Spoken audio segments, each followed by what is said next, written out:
Welcome to my keynote, and I would first like to thank the organizers for inviting me. In fact, it was Laura Jane McWilliams who asked me some time ago to speak, so I would like to dedicate my talk to her today. And I hope she approves or would approve of my book choices. So let's start. What is love? Picture books, philosophy, and ELT, the first keynote for this event. And yes, my name is Tatia Gruenbaum, and you did a great job of pronouncing everything that goes with it. Thank you. So today's keynote leans on World Philosophy Day, so UNESCO's World Philosophy Day, which takes place or which took place this year on November the 20th. And this day is designed to offer a platform for individuals and organizations to unite and to share and to reflect in order to think together about the solutions to the challenges our society face today. Perhaps some of you have actually included it in your curriculum. In fact, World Philosophy Day is marked every year. It's always on the third Thursday of November. And if you go to the UNESCO's website, they have they offer quite a good definition, first of all, of what philosophy in their eyes means, which is they describe as a school of freedom, giving meaning to life and action through critical questioning. They also underline the value of philosophy for the development of human thought for each culture and for each individual. And they also state that philosophy in an everyday practice can transform societies, and it awakens minds to help build a more tolerant, more respectful society, and it helps to understand and respond to contemporary challenges by creating a mind for change. So I've underlined a few words as these will return throughout my talk. I think many will, but these will in particular.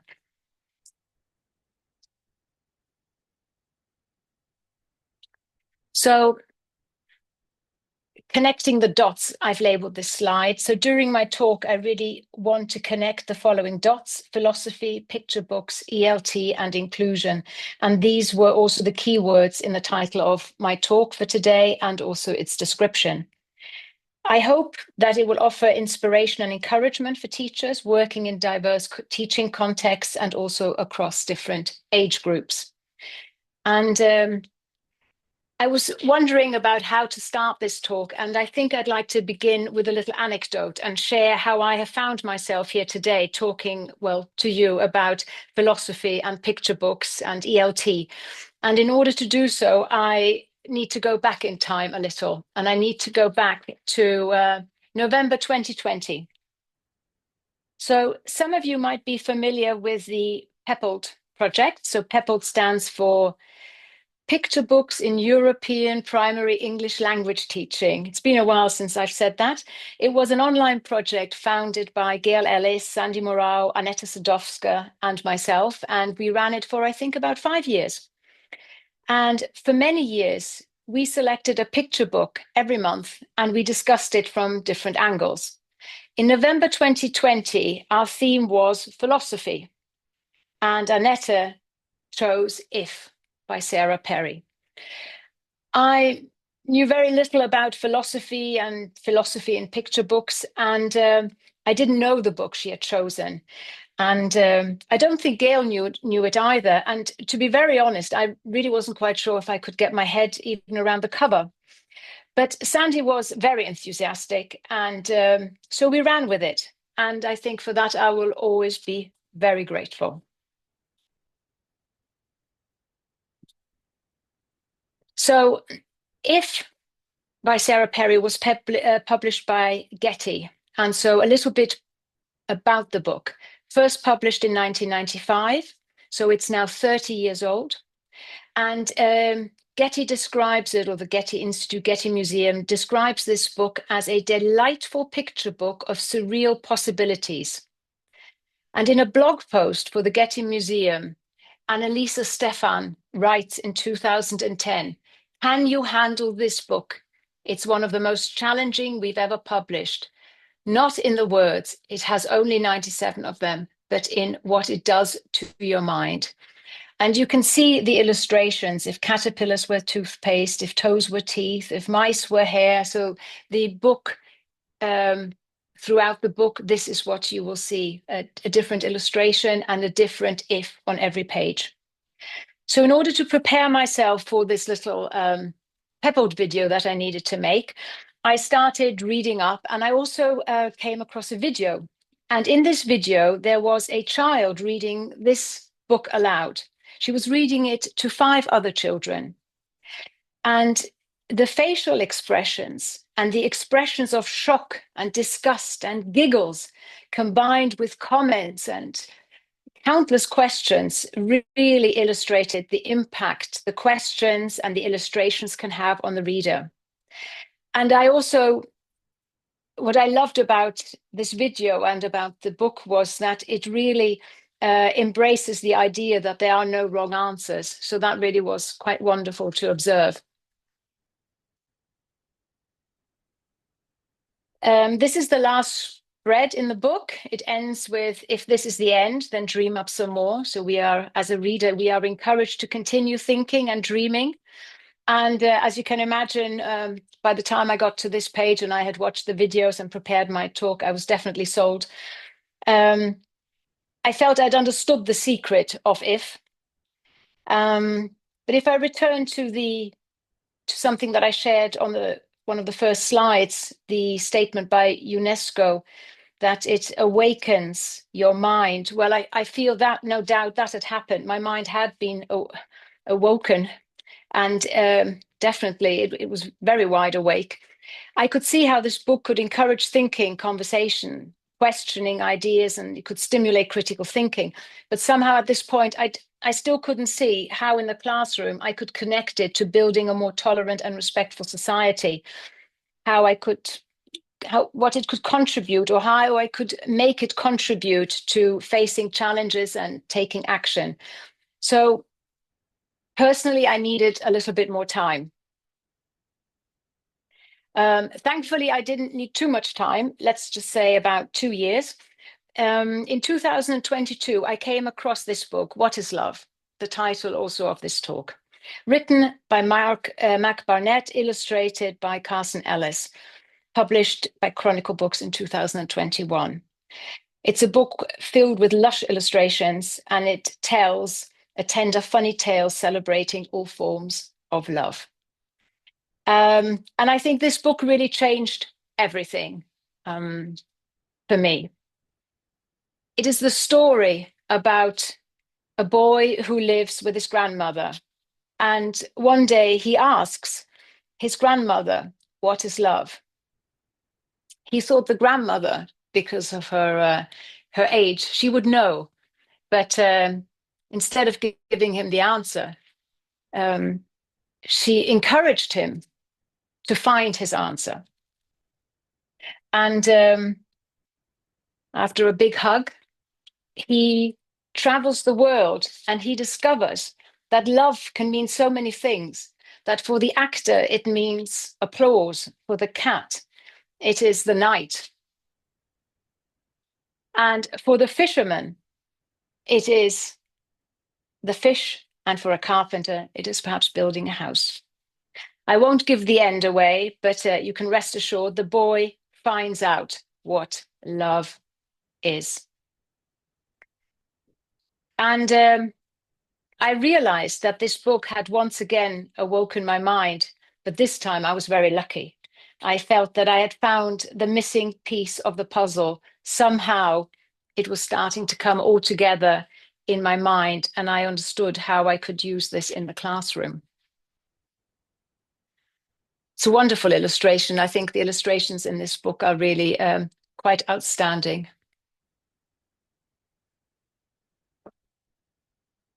As I said, I'd found the missing puzzle piece, and I understood how this book, if I combined it with other picture books, in other words, if I formed a text ensemble, 2 texts together, 2 picture books together, in my case, it could become a stepping stone to support inclusion. And with this, I could make a contribution to these keywords which were listed in the definition at the start by UNESCO: the tolerant, the respectful society, creating a mind for change and helping to transform societies.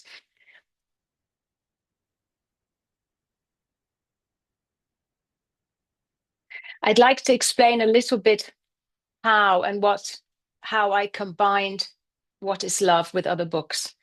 So, for example, combined with Jerome by Heart, we can explore what love means for Raphael and for Jerome. So Jerome by Heart was originally published in French and under the title Jérôme par cœur, and it was published in 2009, but it wasn't actually published in English until 2018. The book is written by Thomas Scotto and illustrated by Olivier Talek, and it's really, again, another wonderful book, and the combination works very well because they're quite different in illustrations, but both very colorful. This book tells the story of a boy who is called Raphael, and it shares his deep affection for his friend, Jérôme. And as you can see on these two slides, which show two spreads from the book, throughout this book, we follow the two boys and we see how they share jokes and they share their snacks. And we also see how they plan future adventures. Even when Raphael's parents are against their friendship, and that happens in the book, we witness how strong Raphael remains. And because in his words, the truth is that when he's with Jerome, Raphael feels happy, he feels liked, and he feels understood. And that is not always the case for him at school. And it highlights the values of friendship and love.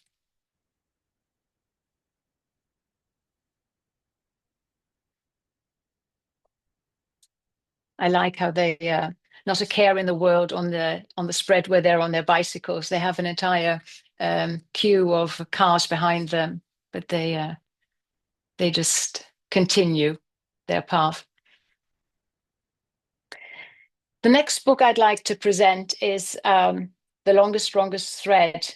And I feel we can also here explore what love means for this little girl. The Longest, Strongest Thread was written and illustrated by Inbal Leitner, and it was published in 2020. And it tells the story of a little girl and her love for her grandmother, and the grandmother loves to sew. And the little girl is moving far away from her grandmother, and neither really, well, not really, but neither wants to say goodbye. But the girl has to leave and move to a new home in a different country. So it's a very different story, different illustration style, but again, combined with What is Love. It offers a nice entry point to explore a different kind of love in this case. The love between the little girl and her grandmother. Here we can see the grandmother in her sewing studio.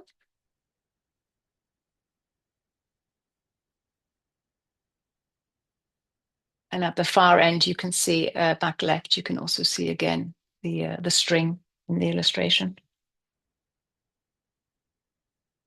And here we see the suitcases. It reads, "I think it has everything I'll need in my new home.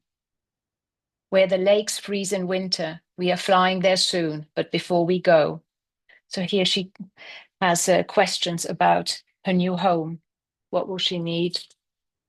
How will it be? All the questions she might have in her mind.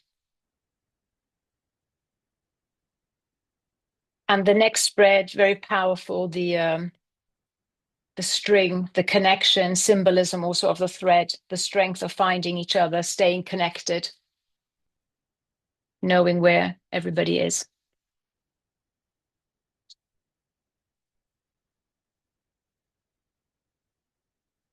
So I was very, very lucky that in November, I was fortunate to attend a small conference in Germany. And during this conference, Inbal Leitner was giving a workshop. It was at the University of Siegen. And she used her own book to give a workshop. And one of the opening activities was titled Belonging. And it was the activity that we did, or it was a creative workshop exploring ways to visualize aspects related to home, family, and homeland. And the opening activity was an activity based on an A5 piece of paper with brush strokes, which she had prepared for us, and it looked like this. And she asked us to use this piece of paper with these brush strokes and transform them into what we connect to home, to family, and belonging. And we were able to use different materials, and you can see the result. I'm not sure, Inba wanted to attend today. I'm not sure if she's in the audience or not, but if you are in the audience, hello, and thank you again for this wonderful workshop.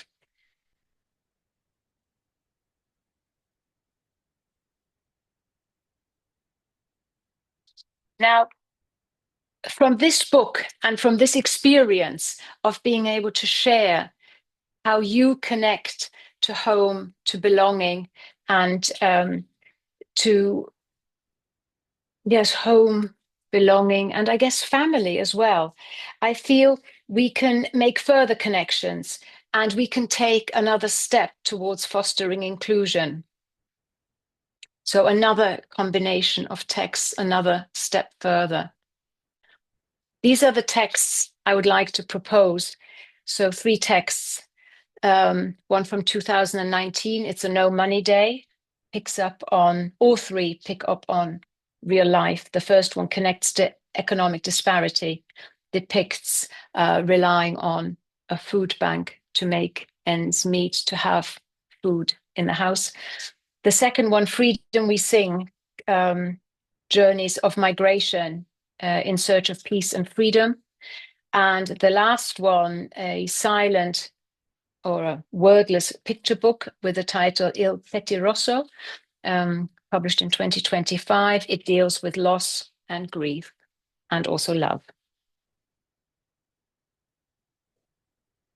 I'd like to go through the 3 books a little bit to share a few details about each book, but also then explain why I've chosen them and how it all comes together in an ELT context.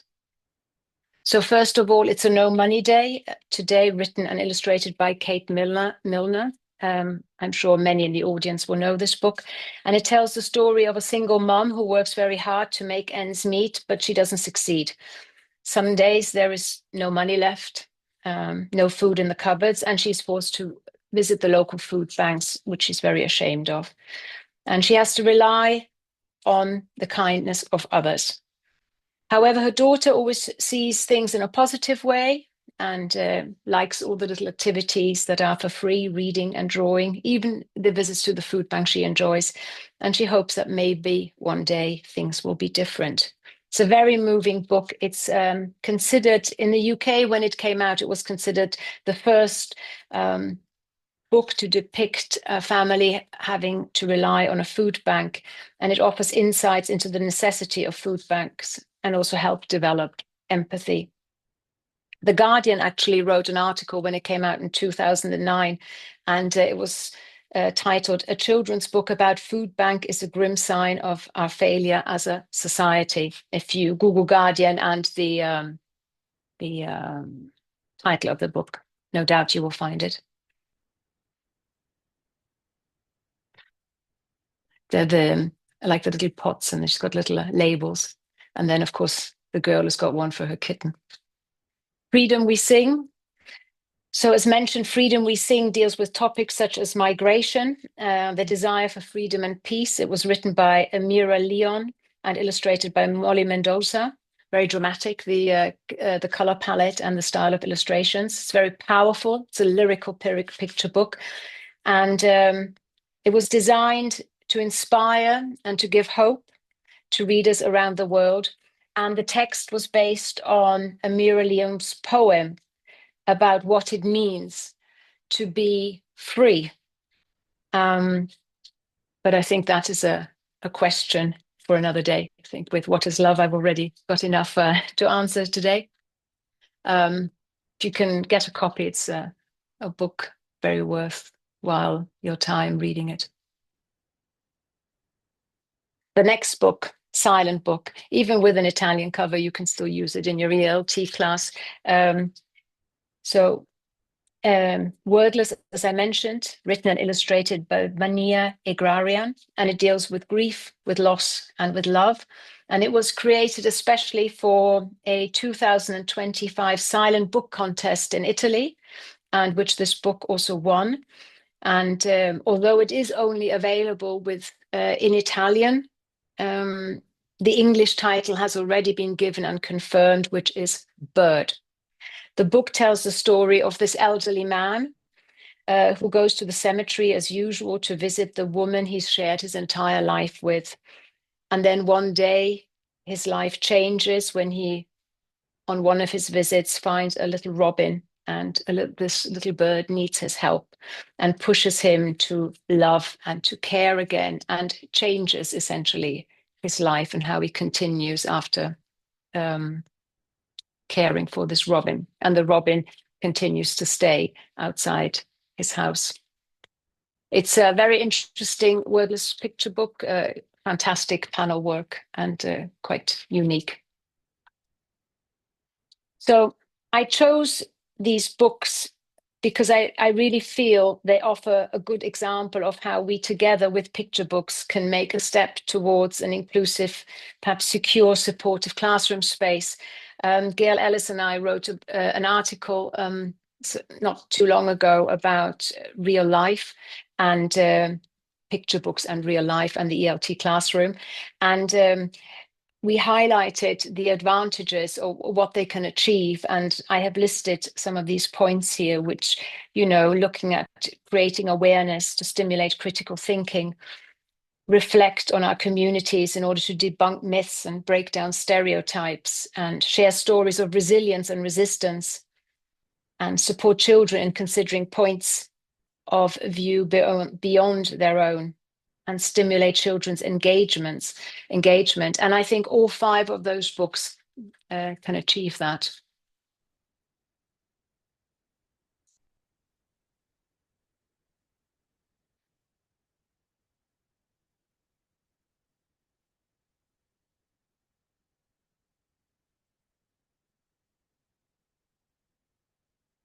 So I think you've had enough time to read these points. I'll move on to the next slide because I'd like to ask another question. I've been given a chunk of time, so I thought, why not?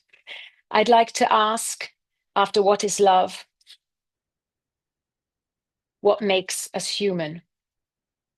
Now, you might know this book. It's a 2024 publication. It was commissioned and published by the UNESCO, illustrated by Anna Forlatti and written by Victor D. Os Santos. And it's been written in form of a poetic riddle. I'm going to share a few pages, not too many. And let's see if you can solve the riddle. And of course, feel free to put your guesses into the chat. So what makes us human?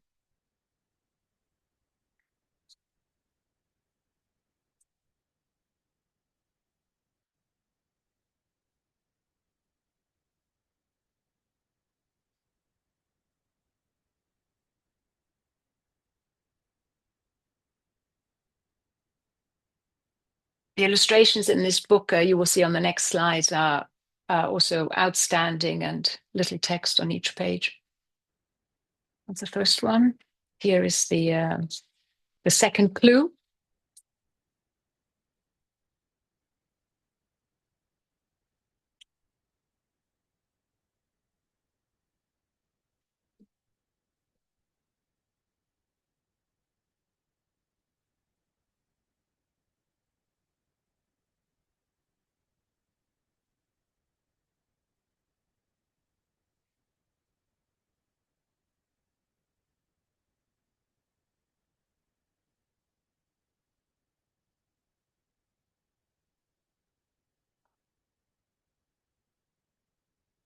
So time to get your guesses into the chat, because I think the next slide will probably reveal what the answer is.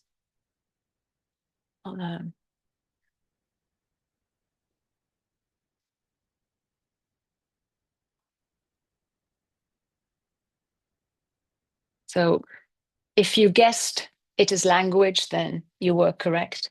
So the answer is language. And Victor dos Santos wrote something. The UNESCO has got a page for this book, and I've put that into my reference list so you can have a look yourself. And on this page, Victor dos Santos has also written something about how this book came about and what he wanted to achieve. So I'll let you have a read.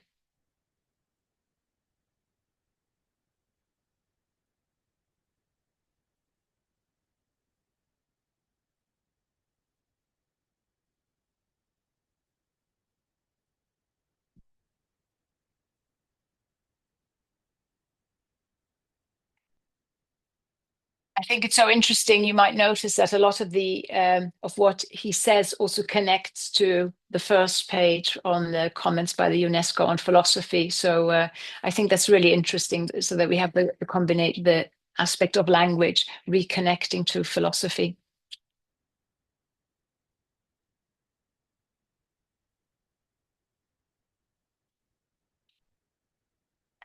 So I'd like to make another connection with this book. And this time I'd like to stay in the field of language or languages. And I'd like to make the connection to storytelling. And I'll explain in a second why. This illustration is also, I've always put the little book covers in the corner so you know where the illustrations are coming from. So this one is, again, from What is Love? So seeking another connection. So let's have a look. So the one I'd like to make today is to one and everything. And I'd like to start with a quote, or not a quote, but, well, I guess it is something from what I wrote some time ago or a few years ago. On the right, you can see, according to Paran and Watts, who collated stories from around the world to illustrate their value in ELT, stories and storytelling are an essential part of being human. Being human, showing humanity, kindness, empathy is all closely connected to the points stated by the UNESCO at the start of this talk, such as helping to create a peaceful and tolerant society. So I felt that the link with storytelling was, how do I say, justified, perhaps. The book that I've chosen is One and Everything by Sam Winston. And One and Everything is the story of one.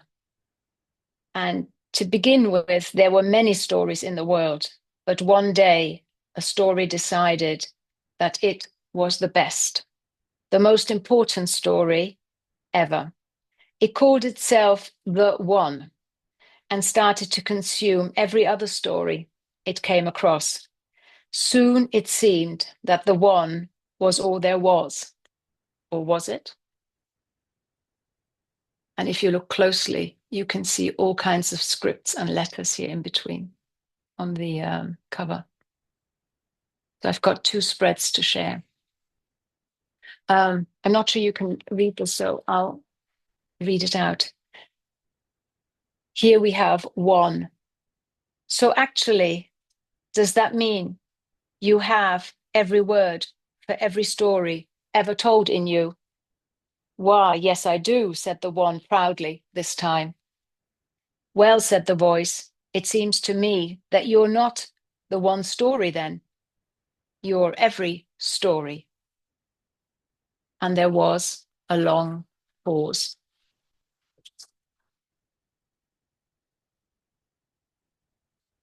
Oh, said the one, I suppose I am. And with that, the one exploded into every story imaginable. And here we experience the change in the one, and an illustration that shows how all our stories and all our languages are connected and interconnected.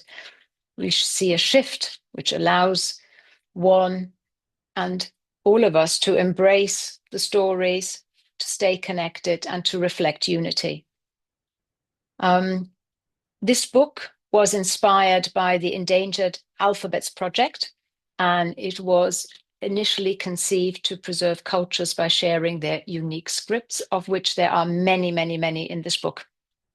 So if you come across this, it is a wonderful book. It is so wonderful that I actually gave it as a present, I believe, to Amos Paran, who was the one collecting the stories.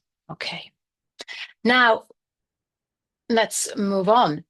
And we are moving slowly towards the end of this talk.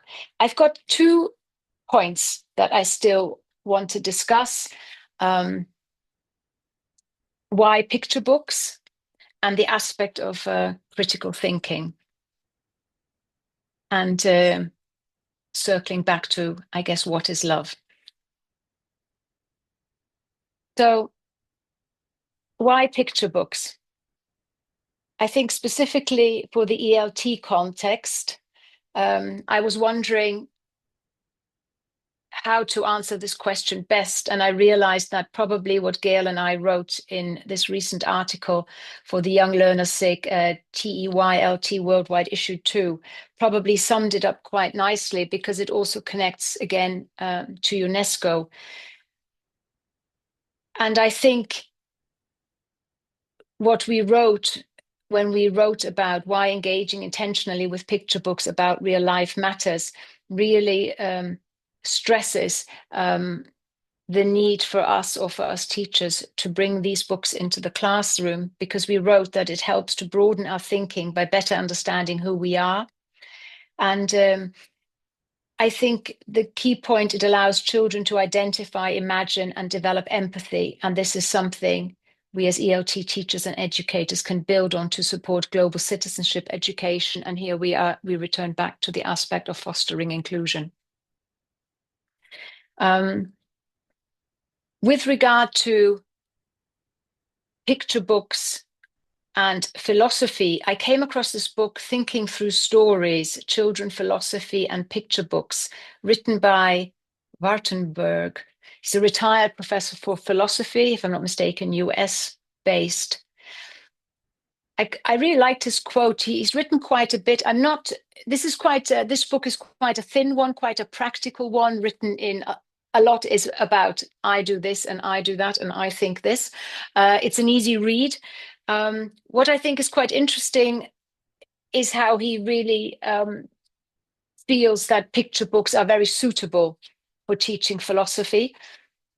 He also makes a statement in this book saying that, in his view, he believes that you don't need to be a trained philosophy teacher to teach philosophy to children at primary level when you are working with picture books.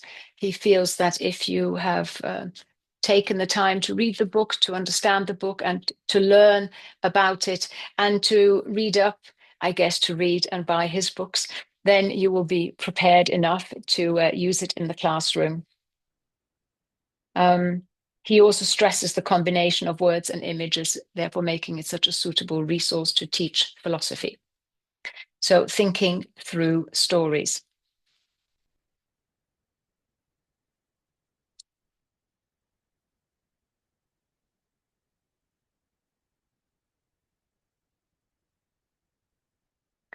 Now, I think this is probably the final point that I want to look at, which is the aspect of critical thinking. I find critical thinking sometimes is something that we focus on supporting in the classroom for the children. But I guess sometimes as teachers, we also need to think critically. When I look at the books that I've suggested today, starting by the question, what is love, and traveling through exploring Jerome by heart, the love of a child and her grandmother moving away, looking at this, migration, leaving your family behind and your friends searching for freedom and for peace. All these require a teacher to show courage and to take these books into the classroom and to prepare well for them in order to do it in a safe and in a good teaching environment for the child, for the learner. And perhaps sometimes it's easier to work with something that is perhaps less, don't want to use the words challenging, but perhaps it's easier to stick with the course book. But I feel like then, if we decide to do that, we really need to wonder what happens if we don't, in this case, embrace picture books about philosophy and picture books that include real life. We do not include it in our classroom, because the question is then, who will give children the answers? Where will they find them? And if they find them, what answers will they receive? And are those the answers that we need to to create or to foster a peaceful, no, to create a peaceful, work towards a peaceful and tolerant society? So I think those are the questions I wonder. And I hope that other teachers also wonder them and feel perhaps a little bit inspired today to also embrace these picture books. I think with that, I've moved towards the end of my talk. I really would like to thank you for your time. I think I'm a little bit earlier done than expected, because I think we also started a little bit earlier. I've prepared a slide with all the resources, just in case you want to find out more. And again, here are the resources, which I think we can, I'm sure they will be shared somehow. And I've put all the links in for for the websites as well. And I think then, Michelle, if it's okay, we can move to the Q&A. If there are any questions, of course. Yes, thank you, Tasha. That was amazing. I have to say, it was really, How'd you enjoy that? yeah, I really, really enjoyed it. And I am a big fan of picture books as well, like many people in young learner teaching, I think. And especially for me, it's the illustrations. And that's something that I do miss in many course books, for example. And there are lots of reasons for this. It's mostly one reason is space. There's not enough space on a page where you've got to include lots of content. And I say this as a materials writer. Um, um, and picture books, the main part of the book is the picture, right? The text. Yeah, In the examples that you've shown us, they have very limited amounts of text, and yeah, that for me allows us to explore a lot more because we can explore what's in the picture. We don't necessarily need the words to do that. Um, yeah. yeah, and I'm glad you I liked it. Yeah, well, I'm always going to love anything to do with picture books. But I would say that when we first talked about this, and you said it's going to be about picture books and philosophy, and I thought, and I think I'm probably not the only young learner teacher to think, oh, philosophy, that's something else, that's something big and scary, something that I don't understand. No, we quite Mm, often feel like that. Um, and actually, what you've talked about today was actually very connected to what Viv and Cheryl were talking about yeah, before, about values, about using picture books to develop those social and emotional skills and values, but maybe in a deeper way yeah, than what we might be able to do with a course book. I mean, I've always been a big fan of supplementing a course book with picture books and other types of materials that are authentic materials, not necessarily ELT materials. And I think using picture books like this is a great way to extend a little bit from what you can do yeah. with your course book. Yeah, yeah. I caught the last few minutes from the talk, and I heard them discuss values, and I thought, oh, that's quite nice because that links quite nicely. So I know what you're saying there. Yeah. Does anybody have any questions for Tasha? I can't see any. Maybe I will ask, how can teachers select the right picture books? Not that there is a right and wrong picture book, but how can they choose Mm. interesting picture books or picture books that do have a value or a message or something to explore? I think picture book selection is it's if you're working with picture books as in ELT, the picture book selection is always something where you have to take your time and to really find the right book that suits where the illustrations and the text suit your class and the needs of the class and what you want to achieve.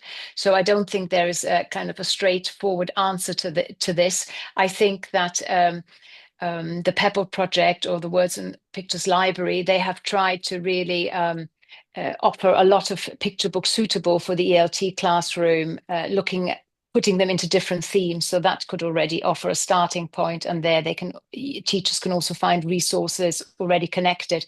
And I think once you get a bit of a feel for what works, then you can also learn.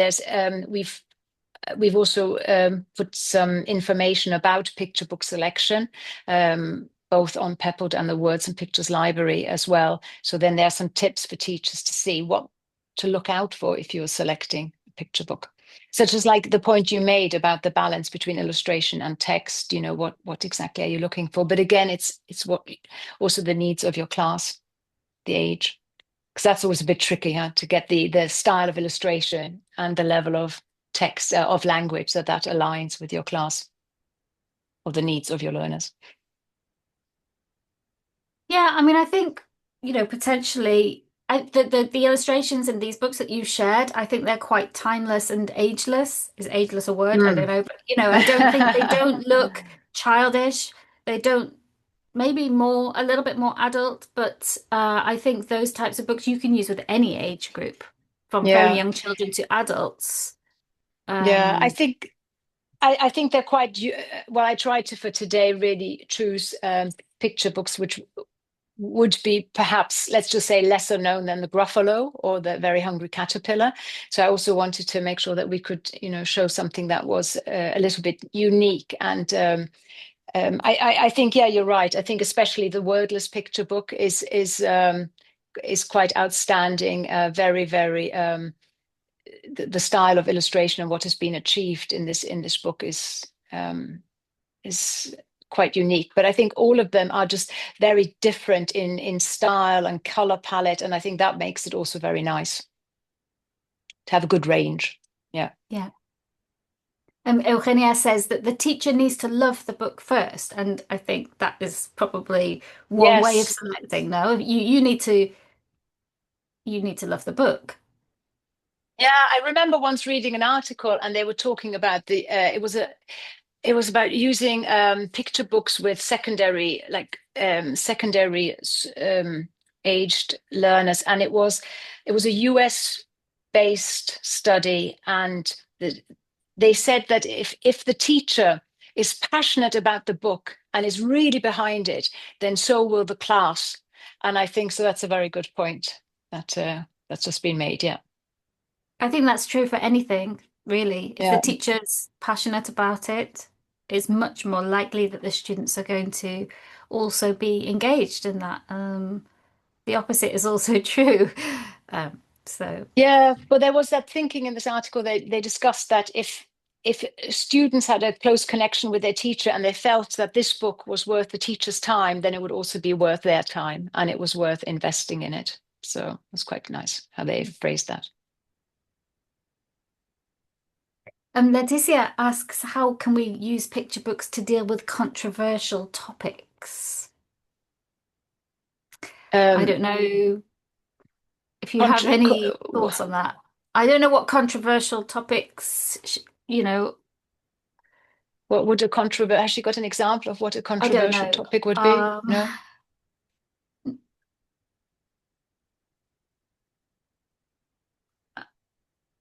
I think it's more of Is a that? general question.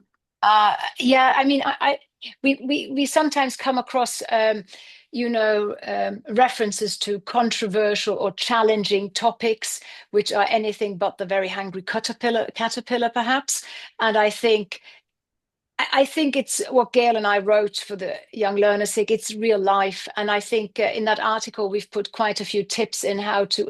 It's, I mean, from a teaching point of view, I think if the picture book does not include any trauma or war, um, I think there is perhaps you work with a with your story-based methodology. I think you need.